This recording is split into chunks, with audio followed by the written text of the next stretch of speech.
Sur la conférence de presse produite par Amasec avec l'appui technique d'Internews sur financement de la coopération suédoise dans le cadre du programme MSDA financé par USAID et les coopérations suédoises.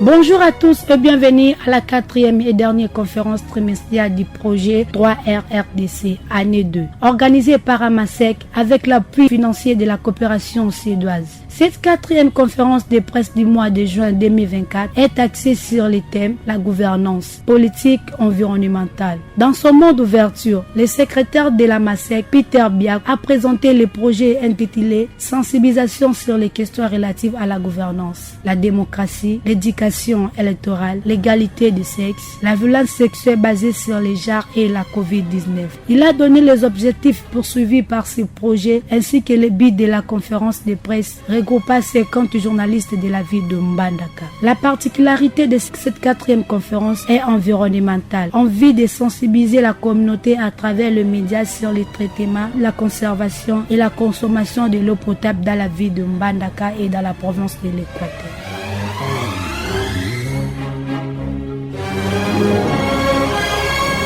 Bonjour à tout le monde. À l'occasion de la 4e conférence de presse, débat trimestriel organisée par l'ONG Amasec, Association des médias associatifs et communautaires de l'Équateur, nous sommes très contents de vous accueillir dans la salle d'excellence de l'Institut supérieur pédagogique ISP Mbandaka. C'est dans le cadre de la mise en œuvre du programme intitulé 3RRDC, qui signifie renforcement des radios rurales en République démocratique du Congo pour la diffusion des informations impartiales. Ce projet est appuyé sur le plan technique par l'ONG internationale Internews, sur le financement de la coopération suédoise, complétant l'ancien projet MSDA qui était appuyé par l'USAID, FHI 360, la Suisse et la coopération suédoise. 8 radios communautaires partenaires, notamment Radio Moana Mbandaka, Lopiko Mbandaka, Mwinda Mbandaka, Zoé Mbandaka, Action FM Mbandaka, et Radio Téléma de Pikoro, Radio Gondigo Toangi à Pikoro et Radio Bonomé à Lukolela sont gérés par Amasec dans ce projet 3RRDC, renforcement des radios rurales en RDC pour la diffusion des informations impartiales. Ce programme entre dans sa 3e année au début du mois de juillet 2024 avec le financement de la coopération suédoise en République démocratique du Congo. Chers journalistes, invités et conférenciers, le programme 3RRDC de 3 ans a commencé au mois d'août 2022 et continue jusqu'au mois de juin 2025. Le nombre d'organisations passe de 6 à 10 en République démocratique du Congo, dont votre association Amasec dans la province de l'Équateur. Nous organisons chaque 3 mois une conférence de presse débat avec 50 journalistes locaux basés sur les 6 thématiques du projet, notamment la sensibilisation de la communauté sur la gouvernance, la démocratie, l'éducation électorale, égalité des sexes, les violences sexuelles basées sur les genres et la COVID-19. Concernant la 4e conférence de presse de la 2e année, la thématique retenue est la gouvernance.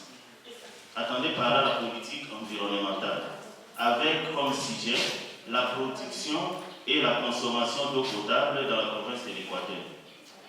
Des intervenants experts en matière de traitement, conservation et distribution d'eau potable échangent avec les journalistes venus de 30 médias locaux, notamment les médias traditionnels, les chaînes de radio et télévision, de la presse écrite, médias en ligne, des responsables des magazines d'information de proximité et Mbandaka. Les 2 conférenciers développent les exposés sur les 2 thématiques, à savoir quelle gouvernance, ce sont des sous-thèmes, quelle gouvernance en matière de production, conservation et distribution d'eau potable dans la province de l'Équateur. L'intervenant est le directeur régional de la régie des eaux Équateur, tandis que le DSM sous terre est axé sur le traitement et la conservation de l'eau potable par la population à domicile. Ce sous-terme sera développé par le coordonnateur de l'entreprise Génie Conseil, SARI, M. Christian Bolondo, expert en technologie de l'environnement. Les premiers intervenants, Doucha Manza Théophile, directeur régional intérimaire de la Régie des eaux Équateur, pour adonner la problématique du fonctionnement de la Régie des eaux Équateur et le processus de traitement d'eau potable. Suivant. La Régie des eaux en tant qu'entreprise de traitement et de distribution d'eau potable en République démocratique du Congo a affecté la partie Équateur de moyens pour que cette activité puisse bien se dérouler, particulièrement ici en Bandaka, avec les différentes opérations de traitement de l'eau, qui veut dire potabilisation. Pour cela, la Régie des eaux Bandaka dispose d'une usine à Bobonjo, où elle capte l'eau brute de la rivière Ruki, la traite de façon physique et chimique, la stocke, et puis distribue à la population ou commercialise cela à crédit à la population de Bandaka. C'est qu'une fois traitée,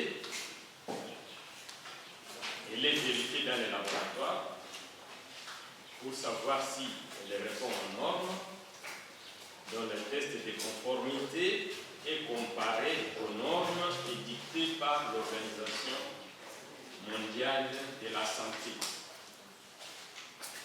Au fur et à mesure que le processus de traitement s'effectue, il y a aussi le processus de refoulement vers les opérations, ce qui veut dire la vérification se fait chaque heure pour voir que l'eau est potable. Concernant la distribution au réseau, la Régie des eaux dispose des installations dans presque tous les quartiers de Bandaka, là où il a existé des canalisations depuis l'indépendance, jusque des années 1980-1990, quand il y a eu des travaux de réhabilitation des parties du réseau. Et en conséquence, la Régie des eaux continue de commercialiser l'eau à crédit auprès de ses abonnés qui sont desservis. D'autres abonnés qui n'ont pas accès à l'eau de la Régie des eaux, c'est-à-dire les quartiers périphériques ou les quartiers où on n'a pas eu à réhabiliter les canalisations, et d'autres quartiers où les canalisations ont été vandalisées par les phénomènes des inciviques, ces quartiers-là restent sans eau. Dans l'avenir, on pourra songer à exécuter des extensions pour que les nouveaux lotissements aient aussi de l'eau. Concernant les difficultés qu'a la Régie des eaux en matière de commercialisation d'eau potable, nous relevons les défis concernant les pouvoirs d'achat de la population. Car peut-être vous verrez certains abonnés se lamenter que quand on leur présente une facture de consommation d'eau de 30 000 francs congolais, ils disent que c'est trop pour la Régie des eaux. Pour la personne qui sort, 30 000 francs, c'est trop, mais c'est rien pour le fonctionnement de la Régie des eaux. L'accès à l'eau potable est difficile dans la ville de Mbandaka et ses environs. Christian Bolondo, expert en technologie de l'environnement, deuxième intervenant, met un accent sur les méthodes de traitement, de conservation et de consommation de l'eau potable. La première chose à dire qui est l'accès à l'eau potable, c'est la corvée pour les femmes et les enfants. Ce sont les femmes et les enfants qui sont victimes par rapport à l'accès à l'eau potable. Fourniture d'eau insuffisante en qualité et quantité. Au niveau de la province d'Équateur, nous avons des sérieux problèmes parce que l'eau c'est un droit. En juin 2010, l'Assemblée générale des Nations Unies a adopté une résolution sur le droit à l'eau potable. Le droit à l'eau potable, c'est le droit de l'homme. L'homme doit avoir une eau potable.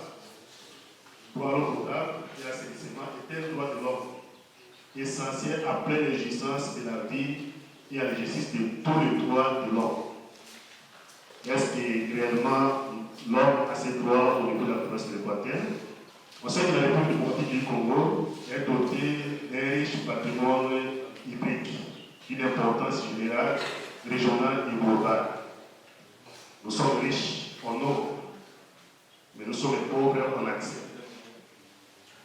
Vous allez voir que par rapport à l'eau douce au niveau mondial, vous allez voir l'eau douce au niveau mondial, mais la République démocratique du Congo regorge d'énormes patrimoines hydriques, mais la population est pauvre en accès. Les données des enquêtes mixtes 2017-2018 démontrent que l'accès à l'eau potable est de 23,9% dans la province de l'Équateur. Mais la province de l'Équateur a 3 5 888. Mais si vous regardez, c'est 2 300 personnes qui n'ont pas accès à l'eau potable. On ne parle de l'eau source de vie, mais le meilleur véhicule des microbes. Parce que les gens pensent que l'eau qui coule n'a pas de microbes. On ne peut pas penser que parce que l'eau est claire, c'est une eau qui est potable. L'eau, c'est un meilleur véhicule des microbes. Et c'est l'eau qui est souillée, qui tue une population des milliers de personnes par jour et par minute dans le monde. Parce que l'eau amène une déshydratation et au niveau des enfants, l'eau conduit à une malnutrition. L'eau est saline. La malnutrition ne veut pas seulement parce qu'on n'a pas accès aux aliments. Mais la malnutrition peut plutôt au niveau des enfants parce qu'ils n'ont pas accès à une eau potable. Et les conséquences, vous savez, par rapport à la malnutrition. Mais est-ce que réellement, on peut dire que nous avons l'eau potable au niveau de nos communautés? Je pense que le problème des gens nous a parlé qu'ils ont des usines, des traitements, tout ça. Est-ce que normalement, les gens reçoivent l'eau par rapport aux normes internationales? Parce que chaque personne, dans la vie, il va avoir accès à 20 litres d'eau potable par jour. Une personne va avoir 20 litres d'eau potable par jour. Ça, c'est reconnu mondialement. Est-ce que réellement nous avons ça? Et cette eau ne peut pas avoir les bactéries qu'on appelle Escherichia coli. Ça doit être 0%. C'est-à-dire que ce que nous sommes en train de créer au niveau des communautés, ce sont des bactéries qu'on appelle Escherichia coli. Ces bactéries proviennent d'où? Lorsque nous sommes en train de mettre nos sels, lorsqu'on va dans les latrines, lorsqu'on fait les sels, chaque jour, nous sommes en train de décharger ces bactéries. C'est-à-dire que les gens qui ont construit des sources, qui ont construit des maisons au-dessus des sources avec des latrines, les gens qui ont des toilettes à moins de, qui ont des puits à moins de 20 mètres de latrines, ce sont les gens qui sont en train de polluer l'eau et nous sommes pas en train nous sommes ignorants et ça on voit seulement que l'eau est potable, votre puits est clair, mais ce qui est à l'intérieur, on ne voit pas. Est-ce qu'on peut avoir seulement une eau de bonne qualité avec une bonne qualité, ou d'avoir beaucoup d'eau de mauvaise qualité? De préférence pour nous, dans une communauté, il faut avoir beaucoup d'eau, même si l'eau est de mauvaise qualité, mais savoir comment la traiter pour la rendre potable. C'est comme ça, vous voyez que dans les technologies de l'environnement, les quilles, les grandes quilles, doivent les dépasser les petites quilles. Parce qu'aujourd'hui, si nous sommes dans une famille, on achète seulement un chassis de l'eau pire pour cuisiner, pour boire, pour se laver. Est-ce que ça serait suffisant? Quelles sont les conséquences de la consommation d'une eau impropre? En 2010, 2,6 milliards de personnes ont été privées d'installations sanitaires et 1 milliard d'entre eux n'avaient pas accès à une eau de source d'eau potable. 3 400 000 personnes meurent chaque année. C'est-à-dire que nous avons un problème. Et si vous regardez, plus ce sont les enfants de moins de 5 ans. De moins de 25 ans, nous allons soit 2000 décès par jour. C'est dit à la consommation d'eau qui est impropre. Au niveau communautaire, nous avons vu que seulement 29% des communautés qui ont accès à l'eau. Une population qui habite le long des rivières, une population qui habite au niveau des villages, ils n'ont pas un forage, ils ne sont aménagés ou un peu protégés. Comment ils peuvent faire pour traiter l'eau des boissons? Ici, nous allons parler de mesures simples. Parce que les objectifs du développement durable, depuis 2015, les OPD 6 proposent qu'on puisse avoir 50% de la population qui ont accès à l'eau potable, d'ici 2030. Aujourd'hui, nous sommes en 2024. Est-ce que dans 6 ans, la population mondiale aura 50% qui aura accès à l'eau potable? Pourquoi prêter l'eau au niveau du foyer? Nous devons faire l'effort d'apprendre aux communautés tant que journalistes de savoir que l'eau c'est un danger public. Source de vie, mais un danger public. Parce que la majorité des diarrhées que les enfants font de moins de 7 ans, ça provient à une eau qui n'est pas potable. Parce que l'enfant a une immunité qui n'est pas de résistance par rapport aux microbes, et c'est comme ça que l'enfant font des diarrhées. Mais si les mamans savent comment on peut traiter facilement au niveau des communautés, au niveau du foyer, ça va réduire les maladies diarrhéiques. L'autre, ça dit que le traitement de l'eau au niveau du foyer est l'intervention environnementale et économiquement la plus efficace dans la prévention des diarrhées dans une large gamme de pays dont les conditions de vie sont défavorables. Et nous savons qu'au niveau de la RDC, les conditions de vie sont défavorables. Pourquoi le traitement de l'eau au niveau du foyer? La qualité de l'eau. Vous pouvez qu'il y ait des communautés qui les enfants vont chercher l'eau dans des sources comme ça. C'est on des églises. Même si à l'Équateur, il y a des sources comme ça, vous trouverez au niveau de l'Équateur, et cette eau, les gens disent que tout couvre à terre, tout le monde, c'est depuis nos ancêtres, mais à savoir que lorsque l'épidémie va venir, il va vous annoncer. C'est comme ça. C'est-à-dire que les sources ne sont pas protégées. Après, les sources se trouvent ici dans la zone de l'Équateur.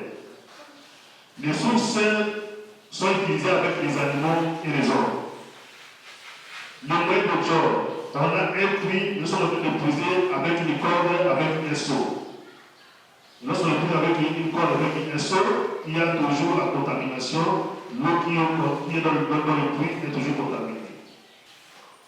L'eau peut être dans une source bien protégée, mais arrivé à la maison, l'eau peut être contaminée.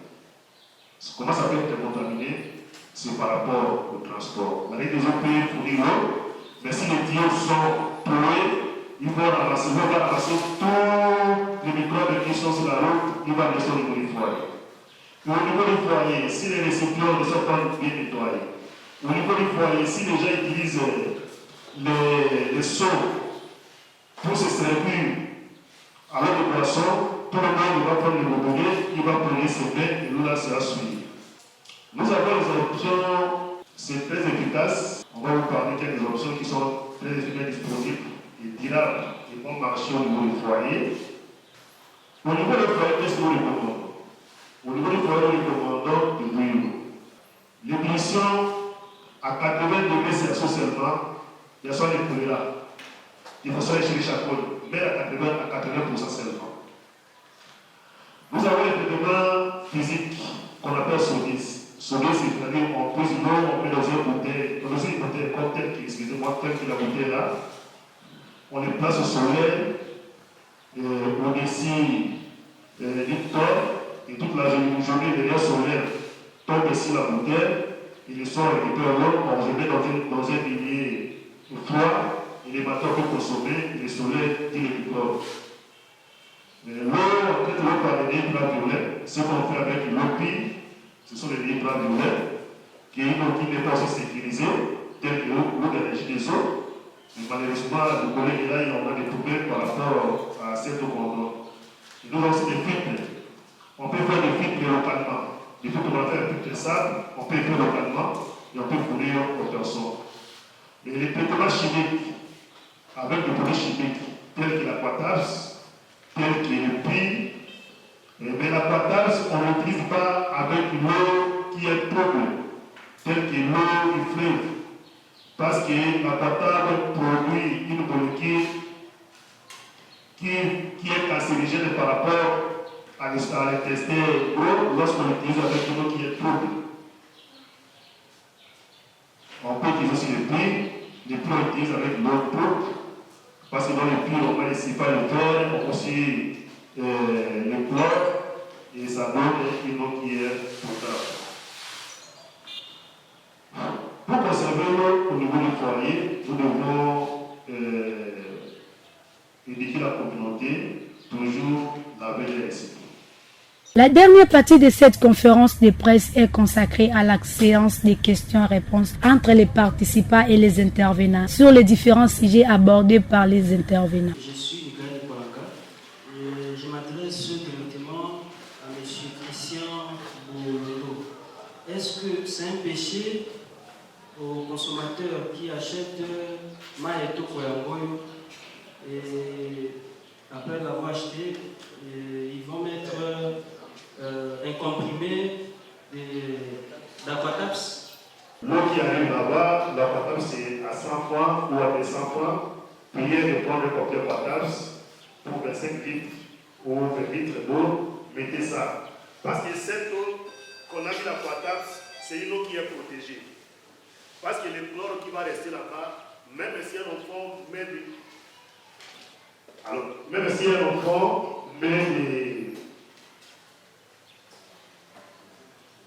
plonge les mains dans les récipients, l'eau sera plus protégée. Mais cette eau que nous parlons plein doré, ce n'est pas l'eau qui est protégée, il n'a pas de garantie. Si on met ça dans un lieu où tout le monde va verser, va mettre le gobert intérieur, c'est pour cela suivre. Mais l'aquatabs, nous sommes dans la ville, l'eau la partage est disponible, c'est aussi économique, avec 100 francs, qui a 25 litres. Le 25 litres avec l'eau ici, il va acheter combien de paquets? Vous voyez, c'est ça. Il faut toujours prêter l'eau. C'est la fin de cette 4e conférence de presse trimestrielle de l'année 2 du mois de juin 2024, organisée par Amasec sur l'appui technique de l'Internews avec le financement de la coopération suédoise et l'ISAIDI. Merci de l'avoir suivi et à la prochaine.